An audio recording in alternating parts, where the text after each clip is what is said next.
This month, New South Wales opposition leader Luke Foley was accused of sexually harassing an ABC journalist in 2016. The accusations were made by Corrections Minister David Elliott under parliamentary privilege, and were followed by retaliation by Foley, in which he pointed out a number of coalition frontbenchers who he claimed were the ones they should really be talking about. Journalist Jacqueline Maley described the behaviour of the individuals involved as cheap politicking and the transparent use of the looser atmosphere of the hashtag #MeToo movement. She claims the stories of women who are victims of sexual assault often get wrenched from their hands and turned into a grenade. These recent events have made me question, is it appropriate as a third party to shift blame onto a perpetrator, given that you are not the victim and you may not share their perspective? In their book, Unmasking Administrative Evil, Guy Adams and Danny Balfour examine the perspectives of both the victim and perpetrator of an evil act. They refer to the difference in the perspectives between these two parties as the magnitude gap. So, from the perspective of a victim, the act will almost always be described as evil. However, the perpetrator of an act will often see it as somewhat justified. What has taken place will almost always be more significant for the victim than it is for the perpetrator. As a result, Adams contends that in recognising when evil has been done, the perspective of the victim has authority. Adams and Balfour also identify two methods by which evil acts can be justified. Firstly, through the use of language to create emotional distance, for example using the term collateral damage rather than innocent civilians died. Or secondly, through the dehumanisation of the victim, so that the public will not identify with them.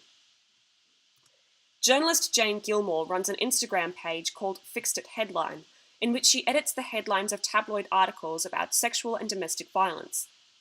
She fixed a headline on the Mercury relating to the rape of a 12-year-old girl, which originally read, "Sex Scandal, Girl Sues." Jane changed it to, "Woman who suffered multiple rapes and abuse at 12 sues government responsible for her well-being."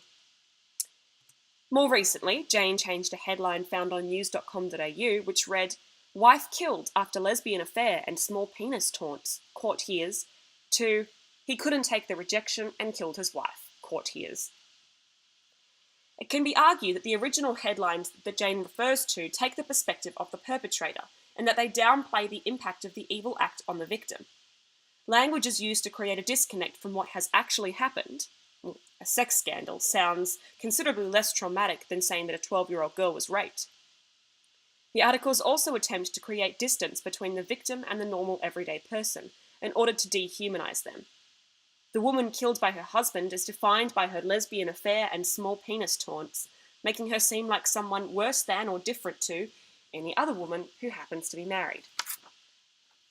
Gilmore's headlines appear to shape the story more in line with the perspective of the victim and the crime that has been committed against them, and as a result seem to be a good example of a time when it is appropriate for a third party to shift the blame onto a perpetrator. But what about the case of Luke Foley and David Elliott? Well, in this scenario, the blame was shifted onto the alleged perpetrator. He was publicly outed and his suspected behaviour was condemned. So how does this example differ from Gilmore's edited headlines? Well, Guy Adams and Danny Balfour also talk about the concept of moral inversion, a term used to describe when an immoral choice is redefined so that it appears to be the good or right thing to do. It could be argued that David Elliott's choice to place blame on Luke Foley is an example of moral inversion. David Elliott made an immoral choice, that is, destroying a political opponent's reputation under parliamentary privilege, and presented it as being a good thing to do as it was under the cloak of campaigns such as the #MeToo movement. The difference between Jane Gilmore's actions and David Elliott's actions appear to be in tension. Jane was trying to implement social change to protect women and represent victims, whilst it seems like David was just trying to further his political career. So when should third parties speak up? Well, we could take one of three stances. Firstly, we could argue it's always right to condemn the perpetrator, regardless of what the victim might think or feel, but this would make actions like David Elliott's acceptable. Or secondly, you could argue that it is never right to speak on behalf of a victim, but this could possibly lead to a lack of social conversation and political and social change.